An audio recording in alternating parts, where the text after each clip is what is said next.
Hay muchas cosas que muchos de nosotros, de los seres humanos, recién valoramos cuando las perdemos. A mí me pasa con muchos aspectos de mi vida, en particular con la salud. Cuando me duele la cabeza, cuando no me siento bien, cuando estoy enfermo, digo, ¿por qué no valoraba más estar bien cuando estaba bien? Hoy por suerte me siento bien y tengo ganas de aprender mucho sobre la relación que tenemos con nuestra salud. Y para eso me voy a dar el lujazo de conversar con uno de mis médicos favoritos. Él es Alejandro Nieponice. Ale es médico cirujano especialista en esófago. Hace ingeniería de tejidos y un montón de cosas más. Grosso total, y hoy estoy seguro que vamos a aprender mucho de Ale. Esto es Aprender de Grandes, el podcast donde comparto lo que aprendo mientras intento aprender durante toda la vida y lo que converso con gente que admiro. Hola, Ale. ¿Cómo andás, Jerry? Muy bien, lujo total. No, lujo para mí estar. Gracias por invitarme. Estoy súper contento de estar en este espacio. Bueno, un placer. Los vi mucho ¿sí? Online y estar acá es un tremendo honor. Bueno, genial. Quiero empezar con una pregunta grande y me encantaría saber, de todas estas décadas que venís dedicándole a la práctica de la medicina, ¿qué aprendiste sobre nuestra relación con la salud? Vamos a empezar así grande y después vemos a dónde nos lleva. Bien. No, lo de décadas es por lo pelado, me imagino, porque hace pocos años que estamos en el tema. La pregunta sí es grande, es enorme. Aprendimos un montón de cosas. En realidad yo aprendí personalmente un montón de cosas del vínculo con la salud. Lo primero que aprendes es que todo es más difícil de lo que parece cuando estudiás. Digamos, los textos procesan la información de una manera y cuando estás en el campo de batalla es completamente diferente. Entonces es como que tenés que seguir aprendiendo toda la vida, como en Aprender de Grandes. O sea que los médicos siempre seguimos aprendiendo de grandes. A veces suena como una verdad de perogrullo, porque todo el mundo dice, yo estudio toda la vida, tenés que formarte. Yo creo que en salud particularmente por la dinámica que tiene, por toda la innovación que hay y por esto de que la biología no es una ciencia súper exacta. O sea, yo la considero una ciencia casi exacta, por lo que significan los organismos vivos en sí.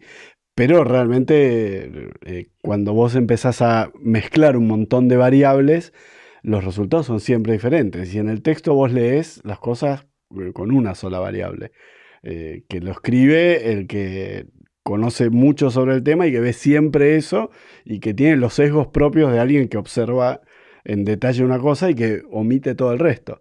Y después depende del docente que te topás en la facultad, es un poco el que más te transmite la integración, la no integración. Depende mucho realmente de tus experiencias personales en la facultad y después cuando salís al ruedo de lo que pasa. Y si estás en diferentes sistemas de salud, mismo en tu país o en otro país, son realidades completamente diferentes y además después cada paciente tiene su propia realidad. Y ahí creo que eso es una de las cosas más divertidas y más interesantes que tiene la profesión, es que no hay un día igual al otro. O sea, yo hago consultorio 2 veces por semana y nunca tengo 2 días que son exactamente iguales. Hay rutinas, hay cosas parecidas, podés hacer una curva a lo largo del tiempo, pero siempre vas a ver cosas que te descolocan, que te sacan, sea puntualmente del esófago en mi caso, o del resto del contexto del paciente. Bueno, dijiste un montón de cosas, me quiero meter en algunas de ellas. Está el tema, esto de la percepción que tenemos al estudiar medicina, o tuviste al estudiar medicina, que creo que se lleva también a otras áreas, en lo cual cuando aprendemos los casos ya limpitos, ordenados, el modelito, y la realidad es más compleja que esa. Ese es un tema que mencionaste. El otro hablaste de integrar o no integrar, ¿no? Vos sos especialista en esófago, que es un tubito que tenemos acá, aparte, entiendo, del tubo digestivo, del aparato digestivo, que es una partecita de un cuerpo muy complejo y con un montón de interdependencias, y está la típica discusión de si un especialista te cura eso pero te trae problemas en otra parte del cuerpo. Y supuestamente los clínicos o el médico de familia, como se solía decir, o no sé si Sí, se sigue sí, diciendo se así, sigue diciendo. debería ser el responsable de mirar el todo, ¿no? ¿Esa es otra atención importante? Bueno, es muy buena tu pregunta porque hay un gran debate sobre eso. O sea, el sistema de salud en general, sin dudas, tiene que tener como referente la medicina familiar y preventiva que la hiperespecializada. Porque no hay manera de completar el sistema de salud hiperespecializado. Y aparte, la evolución de la medicina tiene que ir a la prevención y no hacia tratar los problemas. O sea que lo lógico es que el sistema de salud global responda como médico de familia. Pero a su vez, hoy la medicina está tan hiperespecializada que, por ejemplo, ya el cirujano general empieza a perder un rol. La cirugía general, cuando yo me formé, hacíamos todo y estábamos entrenados para hacer de todo. Y yo hoy no hago nada que no tenga que ver con el esófago porque ni siquiera creo que estoy capacitado para hacer ciertas cosas que aprendí durante mi residencia. Entonces, antes el esófago te lo operaba un cirujano general, por ejemplo. Hoy ya, cuando lo opera un cirujano general y tenés más chances de que las cosas no salgan impecables como cuando te lo hace alguien que está especializado, que se formó. Hoy tenemos programas de especialización en esófago. Entonces, la hiperespecialización se empieza a alejar un montón del médico de familia, que le cuesta mucho mantenerse en eso. Entonces, el médico de familia empieza como a derivar. Cuando no puede prevenir, deriva. Y es una posición incómoda la del derivador. Entonces contrastan los dos sistemas de salud un montón y contrastan, creo, por algo que tiene que ver con la modernidad, que son las redes. O sea, antes el sistema, que independientemente de eso, depende de dónde estás. Porque si estamos, por ejemplo, en Estados Unidos, el médico de familia tiene un rol mucho más fuerte porque el sistema lo protege. Porque vos, de acuerdo a tu cobertura en Estados Unidos, no podés ir a un otorrino y decirle me duele la garganta. Te tiene que derivar Te tiene que derivar clínico. el clínico. Acá no. Acá vos tenés libre consulta y libre acceso a los hiperespecialistas. Entonces ya eso de por sí era diferente. Pero con las redes, con Dr. Google cambió mucho más. ¿Por qué? Porque ahora el paciente llega directo al hiperespecialista y llega con contenido y con conocimiento. Entonces, cuando va a un médico generalista, le dice, yo ya sé lo que tengo, derivame a tal lado, si es porque lo necesita dentro del sistema. O sea, acá tenemos también lugares donde... O sea, se autodiagnostica el Se autodiagnostica paciente. y se autoderiva. Y va el médico de familia, que es de su cobertura, a pedirle por favor la derivación, porque si no el sistema no lo deriva. Pero los que tienen acceso directo ni van ni pasan por el médico de familia. O sea que es un desafío para los médicos familiares, para los médicos hiperespecialistas, porque realmente los pacientes llegan. Y creo que es un buen desafío. O sea, hay médicos que se enojan, no, los pacientes van a internet, no les des bola a internet. Internet tiene los pros y los contras. La contra es que el autodiagnóstico muchas veces le crea una ansiedad y una falsa perspectiva al paciente que no es real y que nosotros tenemos que trabajar mucho en desarmársela. Pero si vos me decís en el balance, yo me quedo con los pros. Claro. Porque hoy a mí me llegan una cantidad de pacientes que se acortaron los tiempos y que se ahorraron. Nosotros hacemos una enfermedad muy rara que tarda un montón en diagnosticarse justamente porque es rara y muchos médicos la pasan porque no la vieron ni en los libros ni en su carrera o la vieron una vez cada tanto y no es lo que se sospecha. Tiene 2.5 años promedio de diagnóstico tardío. Wow. La enfermedad. Y eso hace que sea difícil de curarla después. Y claro, y aparte que son pacientes que por ahí están 6, 7 años pasándola mal cuando la solución era bastante sencilla. Y hoy esos pacientes empiezan a llegar más rápido. Porque entran a Facebook, dicen, no puedo comer, no me pasa esto, y entra gente con acalasia y ven, mirá, qué bueno, hay 10.000 tipos como yo.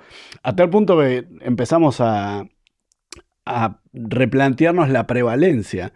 Porque vos, de vuelta, vamos a los libros, cuando vos lees los libros de la Facultad de Medicina, acalasia, dice es una enfermedad... Acalasia, se llama así una enfermedad para que te impide comer. Ajá. Y cuando vos vas a los libros dice prevalencia 1 en 100.000. Y bueno, si es prevalencia 1 en 100.000, qué sé yo ya operé a todos los pacientes con la Claro. galaxia de Prevalencia la significa población. qué porcentaje de la población tiene Exactamente. esa enfermedad en un dado momento. Exactamente. Y vos decís, a ver, pará, ¿de dónde salió ese número? Bueno, ese número lo publicó un escandinavo en 1982 en un trial que hizo.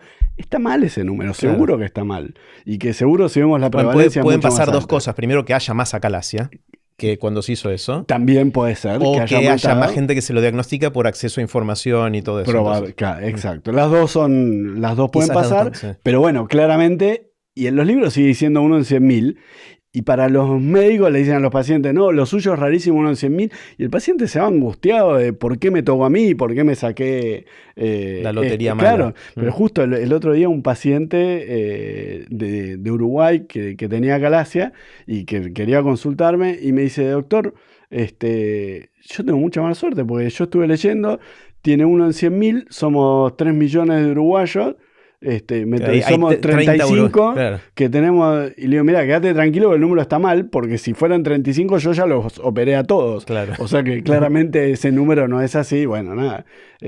Son las cosas que da el acceso irrestricto, la democratización de la información en la salud, que es apasionante, Claro. pero que hay que saber manejarlo.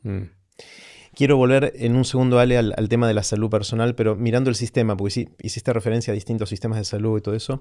Hay como una pequeña paradoja, ¿no? Está la complejidad que va creciendo de todo el sistema de salud, está los problemas económicos, que hay muchos que están colapsados, países que tenían muy buena salud pública ahora quizás no es tan buena como solíamos creer que era. Pero al mismo tiempo vivimos cada vez más y con más calidad de vida y con otros estándares de salud. Hay como una pequeña tensión entre estas cosas, ¿no? Es como vivimos más y mejor, pero los sistemas de salud parecen no ser muy sostenibles, ¿no? Pues están colapsando de alguna manera. ¿Cómo ves toda esa tensión? Sí, creo que no es pequeña esa tensión. Mira, yo recuerdo la primera vez que vi este concepto que vos estás mencionando, fue en 2003, 2004, en Pittsburgh, el que era en ese momento el director del Instituto McGowan, que es donde yo trabajo, presentó una charla. El instituto es de medicina regenerativa y las slides eran categóricas. La curva de esperanza de vida, cómo crecía, la capacidad del sistema de salud de abordar cantidad de pacientes, y no daban. O sea, las curvas no se cruzan en ningún momento. Y las curvas esas eran con una perspectiva de 10 a 15 años. Esto fue hace 20 años. O sea, con esa perspectiva en 15 años colapsaba. Y esto fue hace 20 años. Todavía no colapsó, pero... Yo creo que no colapsó porque, de vuelta, las curvas son curvas y las cosas son dinámicas y uno se va adaptando, pero sin duda nosotros cada vez vivimos más y el sistema de salud cada vez le cuesta más abarcar toda esa respuesta, porque cuanto más años tenemos, más pacientes enfermos hay. Yo creo que hay un sesgo también, que al vivir más, hay muchos pacientes de una franja etaria de 50, 60, de la cual estamos lejísimos, que se enferman menos o que requieren menos sistema de salud que antes, ¿no? O sea, si no hubiéramos colapsado 100 veces ya. De todas maneras, creo que el diseño de un sistema de salud es una hiperespecialización como hoy es el esófago. O sea, es muy difícil hablar solamente con el conocimiento general de un médico. Sí, yo lo que siento, pero esto es perspectiva de paciente y mal informado, es que como se está tensionando el sistema de salud, el que vivo yo en nuestro país, pero creo que pasan cosas parecidas en otros países, como se está tensionando, contrariamente a lo que querríamos, supongo vos, yo y mucha gente, de que todos tengamos acceso a esto, lo que empieza a pasar es que hay brechas entre los que pueden y no pueden, cada vez más grandes. Entonces, cada vez hay más tecnología, hay más curas, hay más diagnósticos, hay más prevención, pero cada vez más caro relativo a la capacidad o el poder adquisitivo de la gente, ¿no? Hay como una brecha que se amplia. Hay una brecha, sí. La brecha estuvo siempre, esa brecha siempre existió. De hecho, en eso por ahí podemos decir que nuestro país tuvo cierta ventaja durante mucho tiempo porque nuestro sistema de salud pública era muy sólido. De hecho, yo me entrené en un hospital público, hice toda la carrera en la UBA y era un entrenamiento de calidad porque realmente la medicina que hacíamos ahí era de primer nivel. Pero bueno, nada, así como la economía afecta a las cosas públicas en general, también afecta a la salud y esa brecha se va agrandando. En Estados Unidos esa brecha existió siempre y sigue estando y probablemente más grave aún.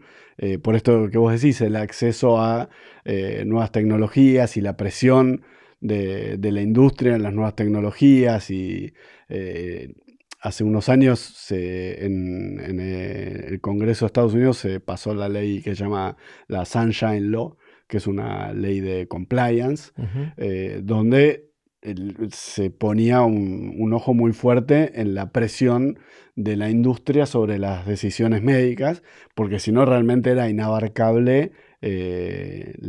O sea, salía una terapia nueva, cara, que no tenía una comprobación sólida de que realmente era el cambio significativo, por más que estuviera aprobado el perfil de seguridad que no iba a dañar al paciente, pero vos no te dejes solamente contemplar la seguridad, sino realmente el impacto que tiene eso en el sistema de salud. Claro, pero si yo soy el paciente, quiero que me des la última terapia que haya para lo que fuera. Pero desgraciadamente cuando vos estás en un sistema de salud, vos tenés que gobernar para el sistema de salud entero, no para el caso particular, porque si no, por cada caso que vos tratás, dejás de tratar a 100, claro. Y esos 100 se afectan. Entonces son decisiones muy difíciles de tomar, pero son decisiones de Estado, digamos. Claro, es un dilema moral en algún lugar, ¿no? Que es un dilema moral que tienen todos los gobiernos, no solo para la salud, ¿no? Obvio. O sea, cuando vos tomás una decisión general, vas a afectar a uno y no a otro. Lo que pasa es que cuando hablamos de salud, está sobre, digamos, blanco sobre negro, muy bien marcado, y cuando vos estás en el consultorio, vos estás con el 100% del paciente.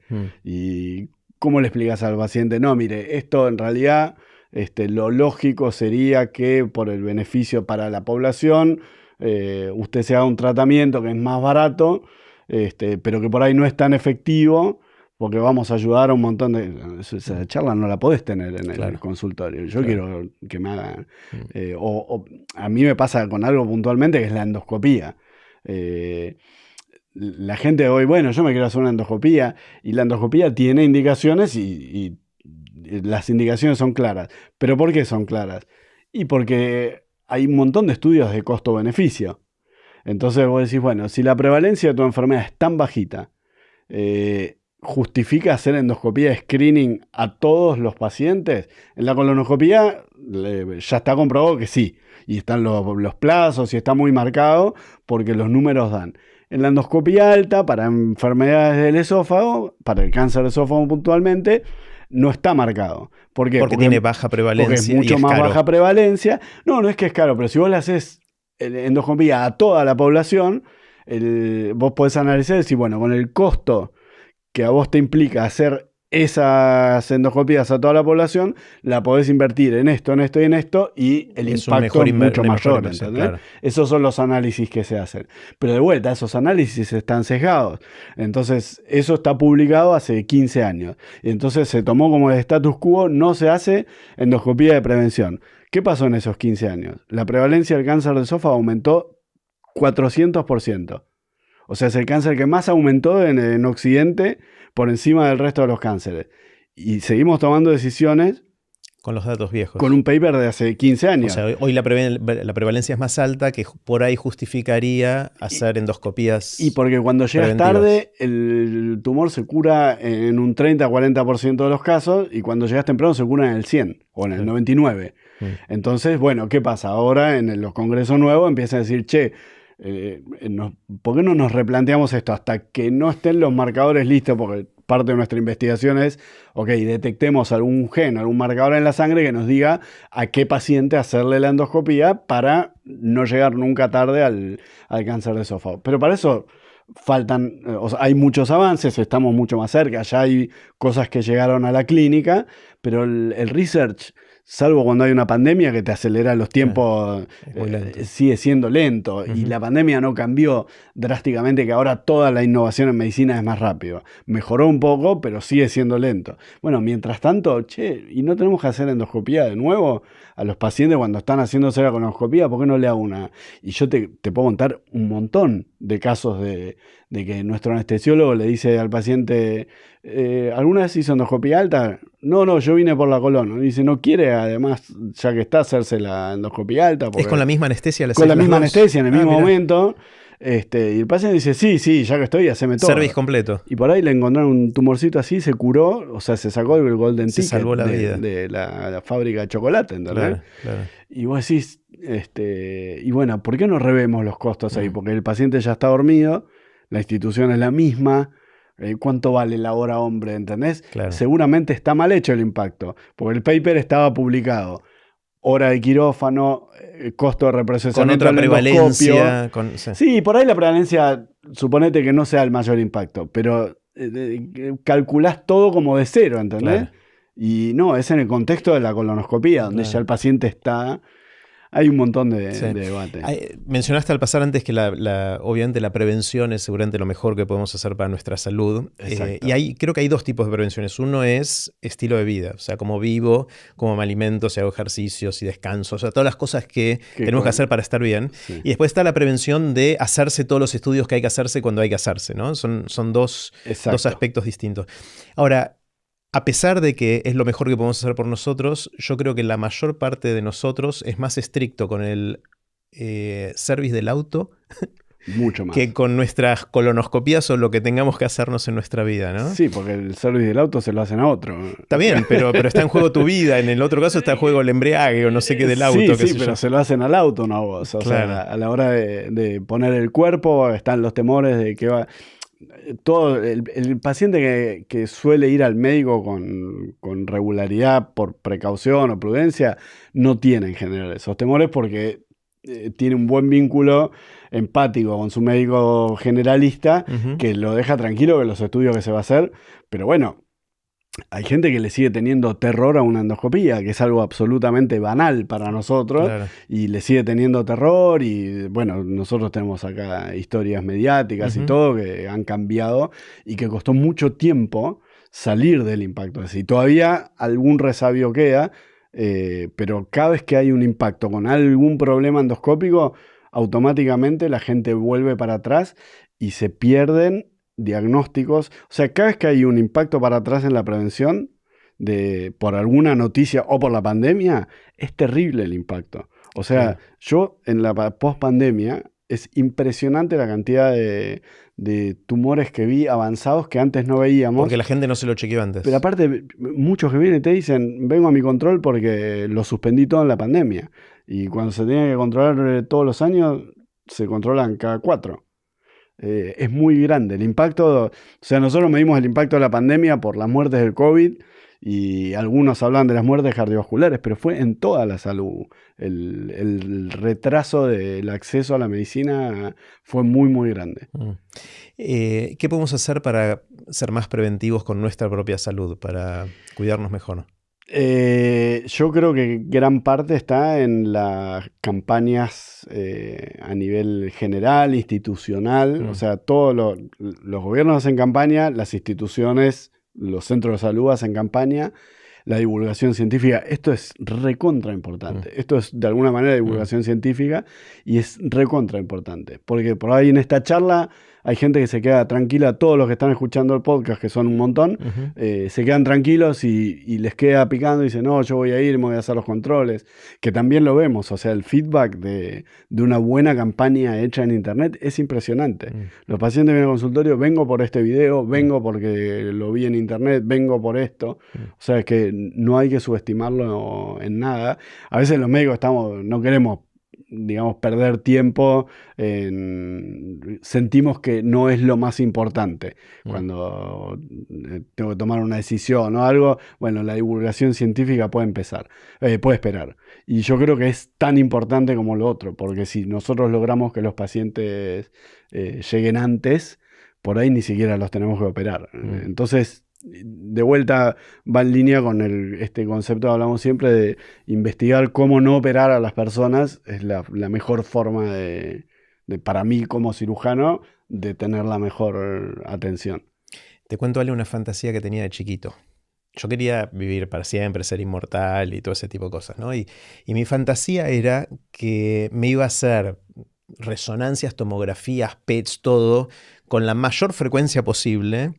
No sé si una vez por año, cada 6 meses, lo que fuera, y cada vez que había algo iba a decir, sáquenmelo, cúrenmelo, El lo que manual fuera. del hipocondríaco. Totalmente. Pero yo no soy, o sea, no soy hipocondríaco en general. Eso era más como el manual del obsesivo por la prevención extrema. Obviamente no tenía en cuenta que esas cosas tienen también contraindicaciones, ¿no? Y que hay falsos positivos que después pueden terminar complejizando todo. Pero esa era mi fantasía, ¿no? Con la idea de poder extender mi vida mucho, porque tengo ganas de disfrutarla por la mayor cantidad de tiempo posible. Y bueno, después veo que la expectativa de vida crece, que hay mucha gente que puede vivir más de lo que vivía antes. No subimos todavía mucho la edad máxima. Eso, o sea, lo que sube es la expectativa de vida, porque la gente se muere menos antes, pero después de los 100 y pico de años nos morimos todos, ¿no? Esa frontera todavía no la movimos nada, creo. ¿Cómo estamos o sea, mi fantasía de poder vivir mucho, ¿se va a poder hacer realidad en algún momento? ¿Cómo? La verdad que no sé si tengo una respuesta para eso, porque me encanta, yo a veces veo las teorías de la longevidad y el hombre que va a vivir 1000 años ya nació, pero hay un montón de cosas en eso que en la práctica es muy difícil. Por esto que te digo de las múltiples variables. Vos podés encontrar el gen que alarga el telómero de tal enzima que va a perpetuar la vida en una célula por 10. Pero ¿de ahí a llevarlo al cuerpo humano? La cantidad de veces que nosotros investigamos cosas puntualmente con cultivo celular, que decís, impresionante, le cambio esta enzima y la respuesta, y después cuando cuando cruzás de las células a un tejido más complejo ya cambia. Del tejido a un animal pequeño ya cambia un montón. Y del animal pequeño al animal grande, un montón más. Y del animal grande al humano, un montón más. Son muchos pasos, ¿no? Todavía. Entonces es muy, muy difícil aventurar, porque generalmente los que aventuran eso son los que están en el bench, en la mesada, digamos, y que están muy lejos de ver esta interdisciplinariedad, esta variabilidad que hay a la hora del todo, ¿no? Pero que sin duda vamos a eso, a alargarlo más. Igual hay algunos que dicen que hay una frontera que no se puede cruzar, por más que alargues y alargues y alargues. Me intriga hacia dónde vamos. Hay una perspectiva de mucha gente de que los médicos, los doctores son como dioses en algún lugar, ¿no? Y casi hay una mitología alrededor de todo esto, inclusive de personalidades, no la tuya, ¿no? Obviamente, pero de muchos otros, que se creen eso también, ¿no? No sé si es un mito, si es realidad, si son prejuicios o qué. ¿Hay algo de eso? Sí. La gente pone su vida en tus manos de alguna manera. El God Complex. ¿Cómo funciona eso? A ver, yo creo que hay dos cosas. Una es, y eso tiene mucho que ver no solo con el médico, puntualmente con la cirugía. O sea, dentro de la medicina, los médicos ven a los cirujanos como los que tienen el ego, el complejo de Dios. De hecho, hay un chiste de muy mal gusto de los cirujanos, que le dicen, no, pero vos te crees Dios, ¿quién te pensás que sos Dios? Y el cirujano le dice, bueno, cuando tengas cálculos en la vesícula, rezale a Dios que te lo saque, y cuando termine, vení que te saco la vesícula. Es un poquito el espíritu que rodeaba eso. Yo creo que eso es de una generación anterior. Si bien hay, como todo decante, sigue existiendo y sigue estando, hoy pasa mucho menos que antes porque el sistema te obliga a trabajar en forma interdisciplinaria mucho más que antes. O sea, hoy si no trabajas en un equipo integrado de profesionales, es mucho más difícil trabajar. Hoy el paciente viene con muchas más herramientas a la consulta que antes, con lo cual antes palabra Dios, palabra hombre, era lo que me dice el cirujano, y hoy ya no es así, porque el mismo paciente, si vos no estudiaste, el paciente va a decir, pero doctor, esto me está diciendo, no es así, yo vi que... Entonces, ya eso te lo derriba un poco. Te sube la vara un poquito, ¿no? Te sube un montón la vara. Ahora, el origen de eso, yo creo que tiene doble explicación. Por un lado, es las personalidades que eligen la especialidad, tienen que ver con personalidades que tienen un componente narcisista mucho más alto. Es muy común, o sea, hay un estereotipo en eso y que probablemente ese componente sea necesario para poder llevar a cabo ese tipo de procedimientos en forma exitosa. Y por otro lado está la parte del sistema, que antes, más que ahora, te llevaba a eso. O sea, vos entrabas en el camino de la cirugía y desde el día 1 tus pares o los que te estaban entrenando te decían, vos sos Dios, el de al lado está a tu merced. Era un poco la filosofía que había. Eso por suerte ya casi desapareció, te diría. Hay algunos lugares que lo conservan, pero ya no tienen el rédito que tenían antes. O sea que yo creo que son dos cosas. Una es la personalidad intrínseca del que lo hace y otra parte de cómo el sistema te llevaba. Yo creo que la parte del sistema cambió un montón. No sé si al punto de desaparecer, pero cambió un montón. Y la parte intrínseca de la personalidad va a estar, pero no me parece que sea un problema cuando no es en exceso, ¿no? ¿Qué rol juega en todo esto, Ale, la tecnología? Me imagino que mucho, y se me ocurren varios frentes, ¿no? Desde la medicina personalizada y entender cómo nuestra constitución de nuestro cuerpo, nuestra genética, nuestra epigenética y un montón de cosas más influye en nuestra salud y en los posibles tratamientos cuando no estamos del todo bien, pero también están los temas de tecnología de diagnóstico, de imágenes y de un montón de cosas más, y tecnología de tratamiento, tanto de inteligencia artificial para el diagnóstico como de robótica para operar. O sea, como que la tecnología atraviesa todo esto, ¿no? ¿Cómo lo ves? ¿Cómo lo estás viviendo? Bueno, para mí es una de las partes más apasionantes de lo que hacemos, porque nada, nosotros en la unidad de Sofao creo que el espíritu fue la innovación constante. Creo que es algo que yo llevo intrínseco en las cosas que hago, no solo en medicina, y la innovación va de la mano de la tecnología, sin duda. La tecnología, como vos decís, se aplica en todo, en el diagnóstico precoz, en el diagnóstico preciso, en los tratamientos, que no solo te dan un mejor tratamiento cuando la tecnología sirve para eso, sino que además lo que está pasando, y que lo podemos incluso vincular un poco con la pregunta anterior del complejo de superioridad, lo lindo de la tecnología, especialmente porque trajiste la robótica que nosotros estamos desarrollando ahora, te permite democratizar de alguna manera la calidad de la prestación, porque lo hace más operador independiente. O sea, una de las grandes virtudes de la robótica es que lo hace más operador independiente. Antes, el Leo Messi de la cirugía tenía resultados abrumadoramente diferentes al mediocampista normal, de mitad de tabla. El robot a lo que va es a que todos tengan los mismos resultados.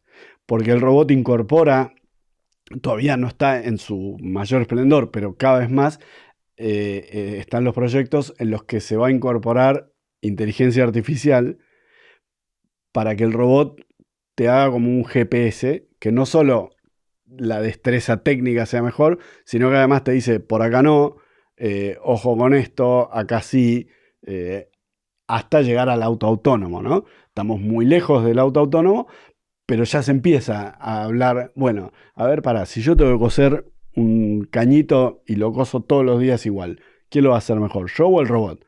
Entonces por ahí yo llevo al robot hasta acá y aprieto un botón que dice cosé y el robot lo termina haciendo solo. Y probablemente lo haga 1000 veces repetitivamente igual, que es lo más difícil.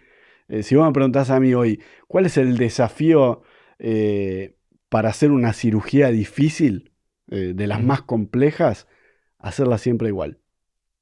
O sea, si yo tengo que darle un consejo a alguien, es enfócate en hacer las cosas una vez que llegaste y que aprendiste cómo se hace, en no equivocarte en ningún paso. Una cirugía que tiene 20 pasos, la repetí fácil. Yo pensé que 20 era mucho ya, pero... Claro, pero por ejemplo una cirugía compleja nuestra tiene 200. Wow. Y acordarte 200 pasos de memoria, necesitas mucha repetición y además que tu equipo esté todo preparado para que esa repetición se dé constantemente. Y si lo tenés que tener escrito en una pared, tenelo escrito en una pared. Pero la repetición de las cosas bien hechas, ¿no? No si repetir lo mal hecho. Pero es tan variable nuestra, digamos, humanidad, que somos humanos en el quirófano y una cosa, un día que algún pensamiento está atravesado algo, te desconcentró un ratito, pero de una cirugía de 6 horas te desconcentró 5 minutos, y si no tenías un backup de alguien que te dice, che, ojo, porque te salteaste un paso. Te salteaste un paso, ese paso no siempre son catástrofes, claro, sí. Pero lo que veo siempre es que te salteaste un paso y lo ves en el posoperatorio de alguna forma. O sea, es impresionante. Entonces, el robot, la inteligencia artificial, creo que lo que nos van a llevar es a eso, a ser más operador independiente y que, vamos a tu pregunta inicial del acceso a la tecnología, si vos democratizás el acceso a la robótica. Hasta ahora había una empresa que tenía un robot para cirugía, esa patente terminó, ahora hay 50 empresas.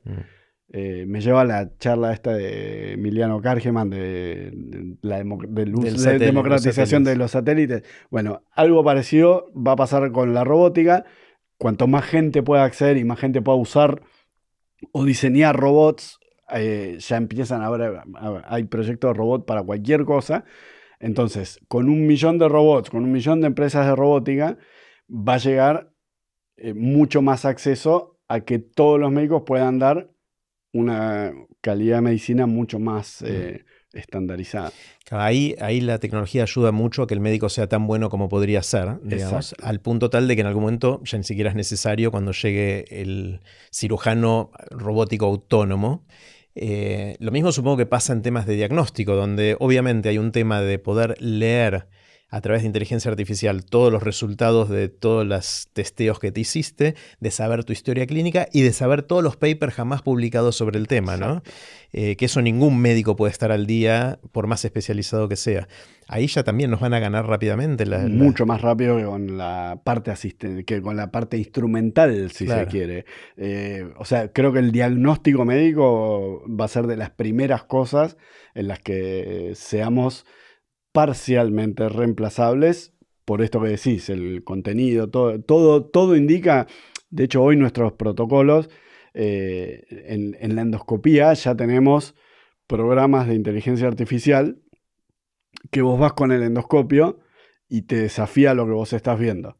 O sea, te pone un mapa y te dice, ojo, acá hay un pólipo, tenés que biopsiarlo, tenés que sacarlo. Tiene como reconocimiento de imágenes. Tiene reconocimiento de imágenes que es tan sensible como el ojo de un experto y mucho más sensible que el ojo de un average, de alguien que no es hiper experto. Y eso ya está en la práctica diaria, ¿eh? No es que es un futuro, eso ya está en la práctica diaria.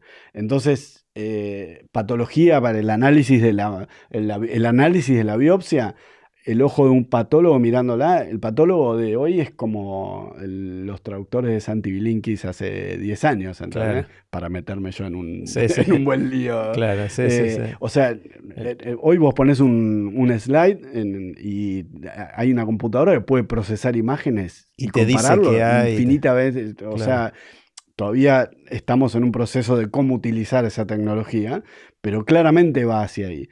Entonces, ¿vamos a ser reemplazados? Yo creo que no es reemplazar la palabra, sino que es reubicados.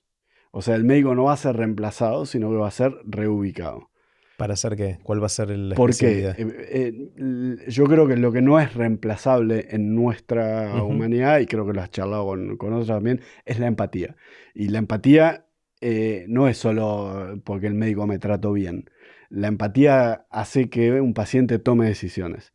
Que un paciente vaya a un médico y no a otro. Que a un paciente se le vaya la ansiedad.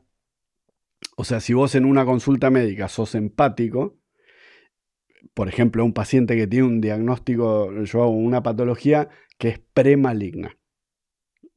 Y creo que este es un ejemplo muy bueno para, incluso para concientizar, que se llama esófago de Barrett, que es un el epitelio del esófago, la superficie del esófago, se empieza a transformar a un epitelio que se parece más al del intestino. ¿Por qué? Porque cuando vos tenés reflujo y llega bilis, la bilis normalmente está en el intestino, entonces el esófago dice, pará. ¿Soy intestino? Si hay bilis, me autopercibo intestino ahora. Exacto. Entonces me lastima, a no ser que me autoperciba intestino y me empiezo a disfrazar y ya no me lastima.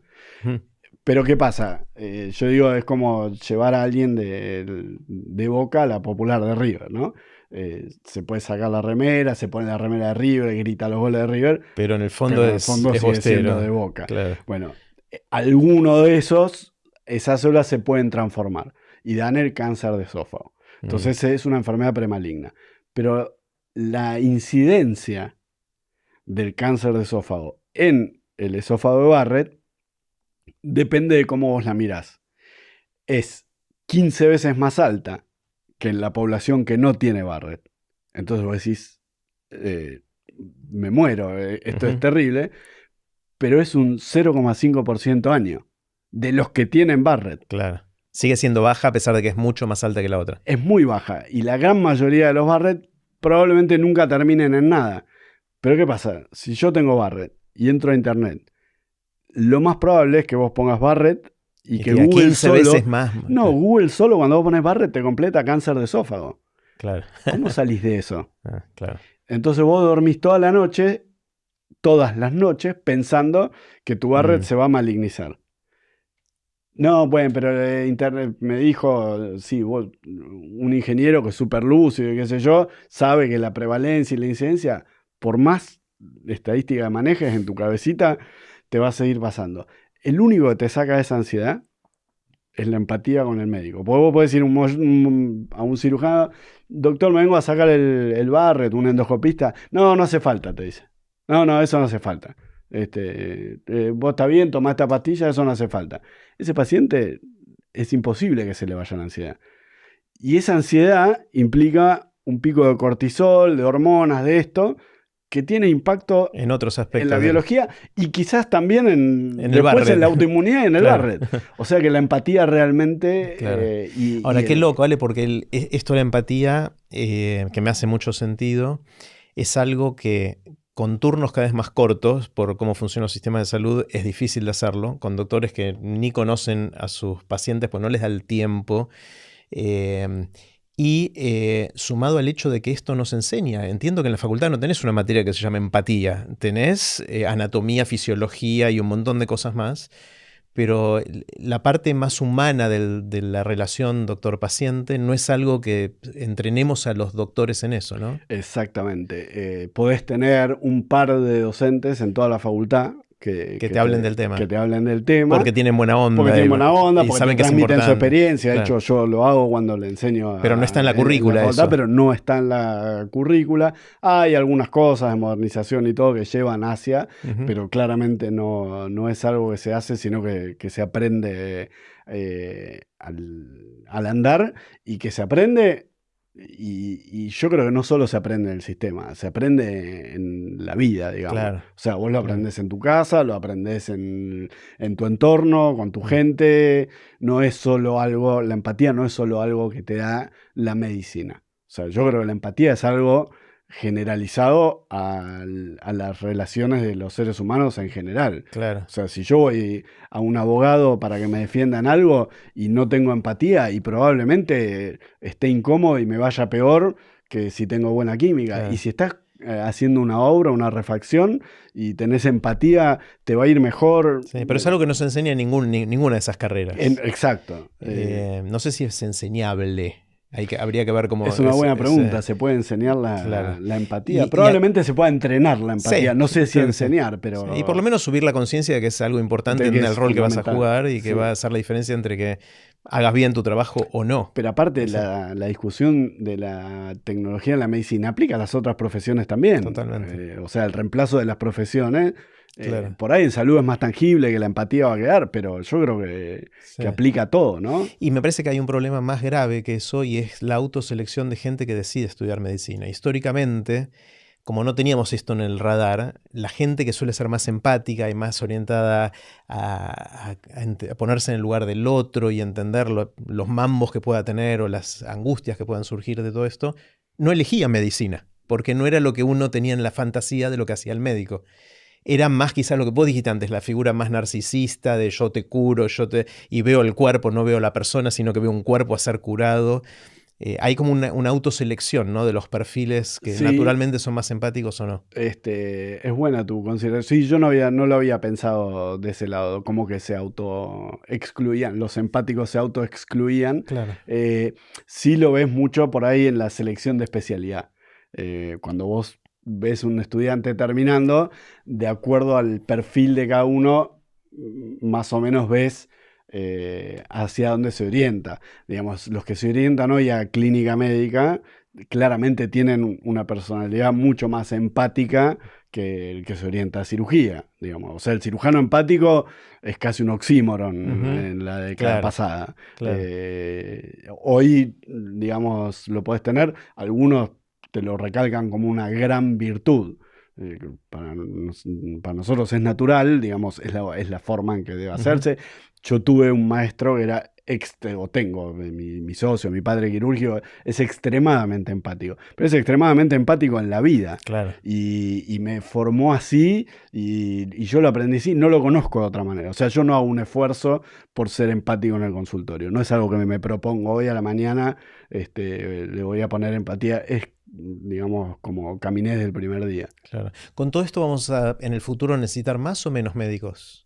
Porque hay como fuerzas para los dos lados, ¿no? Yo creo que probablemente el balance termine en lo mismo, ¿no? Con los Vamos a tironeos igual por un necesitar lado. muchos. Sí, pero no sé si más o menos. Me parece que, a ver, el mercado manda y va a ir regulando de acuerdo a la necesidad. Lo que pasa es que también está en la elección que vos decís de medicina, no pesa solo la empatía, la no empatía o el interés, sino que pesa ok, ¿qué implica vivir como un médico? ¿Y se puede vivir como un médico? Y las generaciones, me cuesta mucho ir al plano de la nueva generación no está preparada para esto. Es una cosa que escucho todos los días en la facultad, en el hospital, y que creo que lo escuchás en la mayoría de los ambientes, independientemente de sean médicos o no, de esta cosa. Pero a mí me suena del todo tiempo pasado fue mejor. Y yo, como soy más de mirar hacia adelante, me rechazo mucho la visión de todo tiempo pasado fue mejor. Pero es verdad que hay una dinámica que de mayor retribución. Es fácil echarle siempre la culpa a las redes, ¿no? Pero el feedback instantáneo que vos tenés desde los 2, 3 años de las redes hace que cuando vos tengas que encarar un proyecto cuyo feedback tiene 20 años de delay, es difícil. ¿Por qué voy a elegir algo? Si yo desde que nací, mi feedback y mi recompensa fue instantáneo. ¿Por qué voy a elegir medicina que tengo que hacer 6 años de facultad, 4 de residencia, 2 de especialización? Para empezar a vivir. Sí, a vivir. O sea, son 12 años para empezar a vivir. Y después seguir aprendiendo toda la vida con una carga horaria enorme y con baja retribución para subsistir o digamos, depende de dónde te insertes. ¿Y por qué voy a estudiar medicina? Y a mí me pasa un montón cuando vienen chicos del colegio secundario hey, tengo ganas de estudiar medicina o están en la facultad, pero especialmente cuando me dicen tengo ganas de estudiar medicina. Es muy difícil aconsejar sin sesgar, porque yo tengo la visión altruista y pasional del médico, que es por la cual yo elegí medicina, pero también tengo más de 2 décadas de asistencialismo y veo toda la realidad y yo trato de ser lo más objetivo posible y lo más neutral posible para que cada uno tome la decisión que quiera, pero es re fácil sesgar a alguien. Claro. O sea, Es muy loco, ¿no? Porque seguramente la salud, la educación y cosas de ese estilo son de las cosas más importantes y preciadas, pero nuestras sociedades están organizadas de una manera tal que ni los maestros, ni los médicos, ni otras profesiones así son reconocidas, ¿no? Económicamente, estatus social y un montón de cosas más. Sí, es que de hecho antes quedaba en el interior se mantiene todavía, mucho más que en capital, el doctor. El estatus que que muchas veces reemplazaba a la gente la insatisfacción económica, si lo querés llamar de una manera, era fácilmente reemplazado por el lugar social que ocupabas como médico y esa caricia al alma que te abrazan, te reconocen, te agradecen y eso en Capital mermó muchísimo, no desapareció, pero mermó muchísimo. En el interior bajó, pero se mantiene. Y bueno, ese estímulo bajó un montón. Entonces, nada, tenés que ser muy cauto a la hora de evaluar todo cuando vas a tomar una decisión y también en cómo le transmitís eso a alguien más chico que está empezando. Porque de vuelta, si no tenemos profesionales de la salud, nada del resto funciona. Claro. Una de las cosas, esto es muy chiquitito, pero que nunca entendí, es el régimen de residencia. Cuando los médicos empiezan a hacer la residencia y cuentan historias de que hice una guardia de 72 horas, de esto, lo otro, que no dormí, que tuve que atender a alguien y hacía 3 días que no dormía. Para mí es una locura. No entiendo de dónde viene eso y por qué lo hacemos. Hay algunos me dijeron, no, yo lo tuve que hacer, ahora vos lo tenés que hacer. O sea, me parece rarísimo, como que es una solución subóptima para todos, pero que se mantiene de alguna manera. Sí, bueno, también fue cambiando a fuerza de leyes. Empezó con una ley en Estados Unidos. Como todo, acá tarda un poco más en llegar, pero fue llegando. Es el verticalismo de la residencia. Yo no me puse a estudiar en detalle, pero yo creo que hay algún origen con la actividad militar en Estados Unidos, o sea, médicos militares que entrenaban. La forma de entrenamiento era muy parecida, era yo te preparo para la guerra y si cualquier cosa que te pase, cuando estamos en una urgencia, la voz de mando es la mía y vos no podés dudar. Entonces, si yo no te hago todo esto y no te maltrato, en el momento crítico que tenemos que tomar una decisión, la vamos a tomar mal porque vos vas a opinar y yo voy a opinar. En cambio, y eso lo puedes entender cuando le tenés que disparar a un chabón, porque nadie está preparado para dispararle a alguien, entonces vos no podés contrarrestar la orden de tu superior, pero no en medicina. Nada, yo podría charlar mucho del tema, pero eso tuvo muchos años de auge hasta que empezaron a aparecer los accidentes por eso y se empezó a replantear fuertemente a tal punto que en Estados Unidos hay una ley que prohíbe hacer tantas horas de guardia sin un descanso posterior. Pero acá todavía... No, acá también hay una regulación que no sé exactamente qué aplicación tiene a nivel general, porque yo hace mucho no estoy en el tema de residencias, pero sé que ahora ya está mucho más regulado legalmente las horas que te corresponden de descanso después de tantas horas de guardia. Porque antes estás 8 horas de guardia y después las 12 horas que te corresponden de trabajo. Entonces vos estabas 36 horas trabajando sin dormir, que era ridículo. Yo lo cuestioné el día 1 que estuve en la residencia y decía, chicos, no es que quiero ir a descansar, esto está mal. O sea, esto está mal, estamos haciendo las cosas mal. Bueno, hoy hay centros que lo siguen haciendo porque lo mantienen porque yo lo hice, vos lo hacés. Hay gente que realmente está convencida de que cuando sale y le va bien, le va bien porque hizo eso. O sea, es casi un lavado de cerebro eso. Porque claro, o sea, te maltrataron. Te fue bien no porque te maltrataron, te fue bien por un montón de otras cosas. Claro. Y en el medio te maltrataron, pero es que no tenés capacidad. Te fue bien a pesar de que te maltrataron. Exactamente. Y no tenés la capacidad para dilucidar de que el maltrato no servía. Claro, entonces perpetuás eso a las siguientes generaciones si tenés esa creencia. Y es muy gracioso o es muy común escuchar residentes de primer año que llegan a cuarto y cuando terminan cuarto año pasan a jefe de residente. Entonces dicen, yo cuando llegue a jefe de residentes no voy a hacer lo que hicieron conmigo. Y después lo terminas haciendo. Y lo terminan haciendo igual. Claro. Y lo peor es que no se dan cuenta porque pasan después, yo los recibo después de jefe de residente cuando hacen su fellow. Entonces veo mucha gente y te dice, no, sí, porque yo cambié el sistema. Y después vos hablás con los del sistema y te dicen, no cambio nada, le pidieron un turro, ¿entendés? Claro. No, pero eso pasa en un montón de cosas. Yo me acuerdo cuando yo era chico y había alguna situación con mis viejos que a mí no me gustaba. Yo decía, cuando yo sea papá, no voy a hacer esto. Y después me veo a mí mismo haciendo las mismas barbaridades que hacían ellos, o lo mismo dando clase. Yo como alumno en distintas etapas decía, no, si yo algún día doy clases, no. Y después di clases y cometí los mismos errores o las mismas barbaridades que hacían mis docentes. A mí eso me quita el sueño, por ejemplo. O sea, me quedo mucho pensando en las veces que yo dije, esto no lo voy a hacer, y cuando me encuentro en esa situación me pone extremadamente incómodo.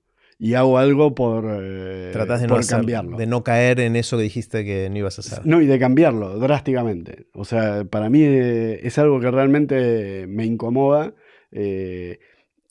A nivel profesional me pasó 2 o 3 veces en 2 o 3 cosas grandes que yo dije, no, esto no puede volver a ser. Una de ellas es el maltrato de la residencia, por ejemplo. Esto nunca jamás en mi servicio van a ver un médico que sea tratado así. Y realmente vos hoy, si evaluás dónde formarte, una de las cosas virtuosas que tiene nuestro grupo para formarse es que realmente la gente tiene trato, la misma empatía que tenemos con los pacientes la tenemos con los médicos. Los resultados son infinitamente mejores. Claro. Es mucho más fácil trabajar así. Sí, para todos. Para todos, porque los chicos están... vos los ves que vienen desgastados de la residencia y te dicen, pero esto, le digo, no, tranquilo. O sea, ¿cuándo empieza el laburo? En claro, serio, claro, vienen con mucha culpa, ¿entendés? Claro. Vienen con una culpa terrible. ¿Cuándo empiezo a sufrir? Quiero sufrir. Y por ahí vos, a veces, no sé, esto no es todo rosa, ¿no? Obvio, en la cirugía obvio. hay días que puteás, y días Obvio. que...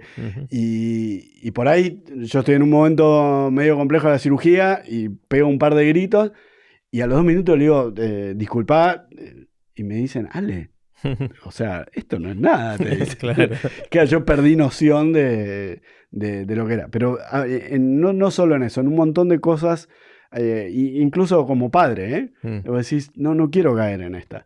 Y sí, los chicos te dicen, y cuando yo escucho de mis hijos cosas que yo le decía a mi viejo, digo, no, pará, hay algo que lo tengo que cambiar. Y trato de cambiarlo. O sea, bueno, me quedo pensando, me voy a hacer mi lista de cosas que yo decía que no iba a hacer de la manera que ahora terminé haciendo, y con algunas me rebelo y con otras digo, bueno, ya está, fue. Ya fue. O sea, tampoco puedo jugar todas las batallas ni librar todas las batallas. No, bueno, algunas también te las cuestionás y cuando sos grande decís... Te das cuenta que está bien que... Claro. Está bien, lo ves de otro lado. Está bien, digamos. Sí. En esas no tengo problema. Claro. Pero en las que a mí por ahí me marcaron mucho... que yo digo, yo lo hubiera hecho diferente, digo, no, pará, acá. Incluso a veces hasta pecas de no actuar por no caer en la misma situación, digamos. Ale, nosotros nos conocimos hace 11, 12 años más o menos, tuve que sacar la cuenta, cuando diste tu charla en TEDx Río de la Plata 2011, que justamente hablaste sobre el esófago, la reconstrucción, la ingeniería de tejidos. Contaste el caso de Manuel, ¿se llamaba? Exacto. Manuel, me acordé el nombre de... Manuel se casó, tuvo hijos. Mira, sí, bueno, un caso de este chico que había comido un guiso de lentejas y había un pedazo de vidrio que se perforó el esófago y bueno, llegó a tu consultorio en una situación crítica y trabajaste con él y por suerte está bien. Sí. Bueno, de hecho, hablando de empatía, una de las veces que me emocioné solo en mi casa, una vez mirando el Facebook, Manuel posteó una foto de su casamiento. Yo no sigo en contacto con él porque fue paciente hace un montón de años. Bueno, de vez en cuando algún chat, una cosa así, pero no tiene nada de salud que tenga yo que ver. Y posteó una foto de su casamiento con creo que una pata de cordero, no sé, una cosa Ujú, así, parado con la pata, y me emocioné solo en casa mirando la foto de Facebook, porque el claro. impacto podía haberse sacado una foto bailando y no me decía nada, pero la foto Porque era, estaba comiendo bien, digamos. claro, sí, Puede sí, comer sí, sin problema y todo eso. sí, sí, fue, En estos 11 12 años, obviamente la medicina avanzó un montón, el tratamiento de la salud y un montón de la tecnología, todas estas cosas que venimos hablando. ¿Podés identificar alguna que no la veías venir y pasó? O sea, ¿qué es lo que te sorprendió del avance de la medicina en la última década? probablemente la inteligencia artificial. Mm. Eh, Así como hay cosas que vos decís iban a llegar y por ahí tardan más, pero finalmente llegan. De hecho, no me acuerdo si, me parece en esa charla de TED yo hacía un chiste con lo de 5 años, 10 años, Creo que de sí, que todo... esa. Que nadie vuelva a ver la charla dentro de 10 años, así que Es prometo que algo. promedio... Yo la voy a ver ahora y a ver exacto. qué prometiste, a ver Bueno, si... y si yo me pongo a ver en ese tiempo, claro, cuando vos llegás a los 10 años, pues me acuerdo justo por eso. Cuando yo veía los 10 años, vos decías, el avance es muy lento. O sea, no pasó, no llegamos a reemplazar todo lo que queríamos reemplazar que yo. Y vos decías, uy, esto está quedado en el tiempo. Y justo un par de años después, ves que uno de los 250 proyectos hizo clic y está muchísimo más cerca de la clínica el reemplazo de un órgano total. Y vos decís, uh, esto por ahí se tomó 15 en vez de 20, o 15 en vez de 10 o 20 en vez de 15, pero cuando llega ese solo, por ahí los otros 249 No pasaron. mermaron, pero el que llega es Amazon, ¿entendés? Es La rompe en el sentido de que la, cambia el paradigma, la forma en que todo. cambia Mm. radicalmente lo que estamos. Y yo en ese momento, para mí ingeniería de tejido era como lo más sofisticado, innovador, y no pensaba, no lo tenía ni siquiera, ni se hablaba de inteligencia artificial. Y si hoy me decís a mí, yo creo que el impacto de la inteligencia artificial va a ser mucho más grande Claro. que la ingeniería de tejidos, porque se aplica a todo, a cualquier área de la medicina, se lo metes y el computing, la capacidad de computación es impresionante lo que puede Mm, aportarnos. O sea, el médico como caja de conocimiento no tiene más sentido, mm, eh, no tiene lógica, digamos. mm. Eh, Ale, de todos los pacientes que viste a lo largo de los años, ¿cuál es el caso más difícil que recordás? fu- El que te Yo, desafió yo hago más. una especialidad muy difícil, o sea que tengo casos complejos prácticamente mensualmente, te diría. No te digo a Ajá, diario, pero pero mensualmente tenemos muchos casos complejos, eh, con lo cual me es difícil poner en el tapete así uno que digas, este me volvió loco, me dejó, me quitó el sueño, porque hay muchos. De hecho, uno de los regrets que tengo de la especialidad que elegí es la cantidad de noches que dormís incómodo porque tu cabeza no para. no para, o porque la cirugía del día siguiente es difícil, o porque el paciente está internado es complejo, por más que una vez que te acostumbras y todo, y ya hay un equipo y está todo el sistema preparado para llevarlo, hay algo de eso de lo que no te podés desprender. Mm, Eh, entonces, cuando tenés un caso que está internado mucho tiempo, son muchas noches que no lo resolves, no lo resolves, y le das vuelta y le das vuelta, y decís... Pero bueno, hay casos que fueron muy difíciles, pero que a su vez la satisfacción después de haberlo claro. resuelto fue enorme. Me acuerdo, creo que lo podemos elegir, no sé si fue el No más, importa, pero lo uno. voy Ujú, a elegir como caso por lo que implicó. Era un paciente que le habíamos sacado el esófago porque tenía un tumor, y cuando lo reemplazamos, ese reemplazo es muy complejo y puede tener complicaciones, y tuvimos que desconectarlo porque su conducto, su injerto, digamos, no sobrevivió. Y cuando lo fuimos a reconectar no alcanzaba el tejido. Te quedó corta la manguera. Quedó corta la manguera de alguna forma. No alcanzaba el tejido. Yo lo digo en castellano. Sí. Exacto. Quedó corta la manguera. Y por suerte, nada, en Favaloro es una institución de altísima complejidad donde hay grupos de trasplante de intestino, cirugía cardiovascular, que hacen cirugía realmente muy compleja. Y claro, estabas en el quirófano. Hay cosas que vos planificás de antes, pero hay cosas que hasta que no entras no lo sabés. Y esto de que te quedó corta la manguera, la única forma de realmente saberlo es cuando estás adentro. Y estaba corta la manguera. Y hicimos un, digamos, Ateneo Urgencia multidisciplinario con grupo de trasplante de intestino, grupo de cirugía cardiovascular, y aparecieron todos, y éramos 9 personas trabajando. Wow. Estuvimos 12 horas en el quirófano, haciendo algo que era la solución que le podíamos dar, que no está en los libros, digamos, si te pasa A, hace B, era infiriendo que con esto más o menos puedan dar, y lo hicimos, y le hicimos un injerto, y lo llevamos, y qué sé yo, y el paciente al 5.º día se fue a alta y nos mandó un WhatsApp desde la puerta de Favaloro bailando, y comiendo, y yo no lo podía entender, o sea, un paciente que yo decía no va a comer nunca más en su vida, y 5 días después estaba de alta. Fue una, o sea, esos momentos me encontré con un desafío terrible de cómo salgo del quirófano y le digo a este hombre que no va a comer nunca más, porque aparte él sabía que estaba esa posibilidad. O sea, yo le dije, mirá, vamos a entrar, pero si no lo podemos reconstruir, te vamos a dejar con el esófago así y vas a seguir comiendo con una manguerita, que podés hacer una vida prácticamente normal y pero era un paciente de 50 años, ¿entendés? Oh. Y nada, y yo decía, ¿cómo le digo? Y cómo le explico a la familia.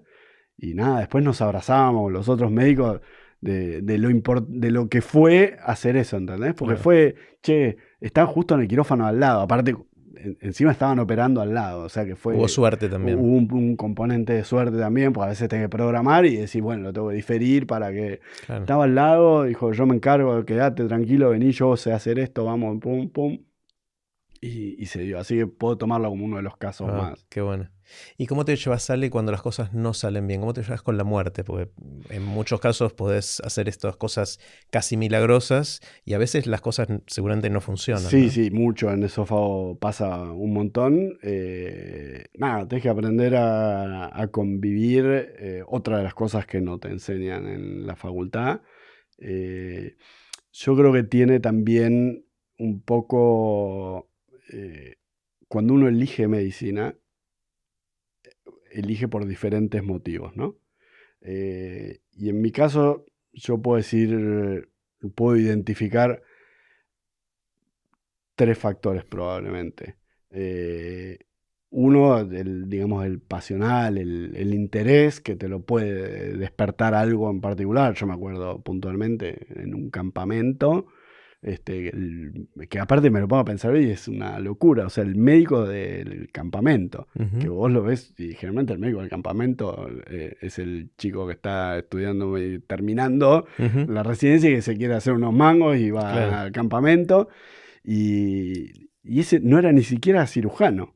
Pero yo le pregunté no sé por qué, de una hernia y me dibujó con una ramita en el campamento, en la tierra, me dibujó cómo era el conducto inguinal, cómo era la anatomía de la hernia y qué pasaba cuando había una hernia y cómo se corregía. Fue Jofim, se llamaba el campamento en el 86.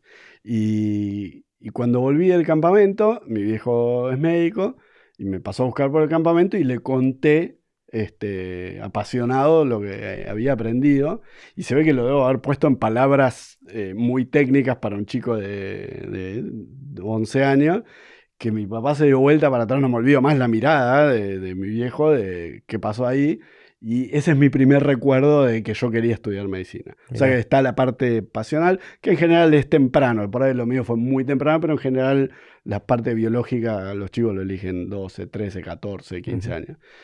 Después está la parte, digamos, de genealógica. En mi familia había un montón de médicos, yo convivía con la medicina todo el tiempo, o sea, para mí era algo natural. Y después de grande, ya estudiando un poco más y habiendo cursado salud mental y psiquiatría, entendiendo un poquito más los procesos, me doy cuenta de que la racionalización que es uno de los mecanismos de defensa Ujú. del cerebro, fue uno de los componentes que yo usé ante la enfermedad. O sea, para mí la enfermedad y la muerte tenían un impacto. Para mí de chico yo no podía ir a visitar a alguien a un hospital. O sea, si mi abuelo estaba internado, yo veía a alguien con un suero y me desmayaba. Mm, No convivía bien con eso. No tengo fobia a los velorios, a todo el ritual de la muerte. No me gusta para nada. No lo comparto. Y de alguna manera ser médico es racionalizar eso. claro. O sea, es entender y poner paño frío. Y después la carrera te pone a los golpes un paño frío enorme y el precio a pagar es un poquito el cambio en la personalidad. O sea, Te puede volver más frío en sí, general. sí, claramente. Claramente. Yo, cuando estaba en la secundaria, muchos de mis amigos me conocían como Vale Corazón, porque era y todo bien, y qué sé yo, y ahora me cuesta mucho más con alguien que no conozco vincularme tan efusivamente. Mm, Te enfría la persona, o sea, porque no podés convivir claro. con la muerte tan de cerca y con el dolor tan de cerca todo el día, todos los días. Si bien nosotros no convivimos con la muerte todos los días, convivimos con pacientes oncológicos todos los días, con toda su angustia, con toda la angustia de los familiares y todo eso te lo Hay van, como una coraza que te lo van se te va endureciendo cargando la piel un poquito, y ¿no? tenés que Mm, armar eso, pero tenés que tener cuidado de que esa coraza no sea muy dura, porque si no perdes la empatía. claro. Entonces es ese. Mm, Y hay lugares donde la manejas bien y hay lugares donde no podés. Y donde por más que venga coraza que tengas, la historia te la destruye. A mí hay algo puntualmente que me resulta muy, muy difícil, que es enfrentar a los chicos cuando doy informes a pacientes oncológicos que operé. Que que son van, chicos los pacientes. no, a los hijos de los pacientes. Los hijos de los O sea, pacientes. por ahí vienen, Ah, no sé, se operó la madre y viene el padre con los dos chicos. y le tenés que Y les decir, tenés que dar el informe. Obviamente que muchas veces los chicos están, pero a veces vienen chicos de 16, 18 años. Por ahí uno está pensando en chicos de 5, ¿no? no, no, pero sí. Pero vos le ves la cara a un nene de 16 años cuando viene corriendo a ver cómo le van a dar el informe de qué pasó con la mamá, y lo cuento y se me Sí. pone la piel de gallina. Y nada, de hecho me acuerdo de una de esas historias y la paciente está súper bien y se curó. Y después yo atendí al hijo ese, 10 años más tarde. Y le digo, yo todavía me acuerdo de tu cara, ¿no? De ese día que subiste la escalera corriendo. Nada, son cosas que te van quedando por más coraza que tengas, ¿no? Claro, claro. Ale, quiero hacerte preguntas cortitas. Las preguntas Pregunta. son cortitas, pero vos tomate todo el tiempo que quieras para responder. Y quiero empezar con la del viaje en el tiempo. Imagínate que viene una amiga, un amigo y te dice, Ale, inventé la máquina del tiempo, Ujú. voy a prestártela para que hagas un viaje a donde quieras y a cuando quieras, y después volvés al aquí y ahora. ¿Irías al futuro o al pasado? Y no, yo creo que siempre al futuro. Al futuro. Y sí, como innovador, el futuro me genera mucha curiosidad, ¿Y me al futuro atrae un dentro montón. cuánto irías? No necesito ir muy lejos en el futuro. Ajá. Podría ir a ver si el hombre que va a vivir 1000 años ya Ya- nació. ajá. Me gustaría ver eso. Pero me encantaría ver de todos los proyectos que yo hoy tengo de investigación, cómo impactaron Mm. en el largo plazo. Y bueno, y por otro lado me genera la intriga de a nivel planeta, de todo este ¿Qué va a pasar con desequilibrio, esto? claro, si lo podemos volver O sea, a irías adentro equilibrar. de 10, 20, 30 años. No, por Más? ahí 100. Ah, 100, bien, Sí, claro. sí, sí, 20, tranquilo que llegamos solitos. Sí, No sí. necesitamos la máquina del tiempo. Ujú. Está bueno.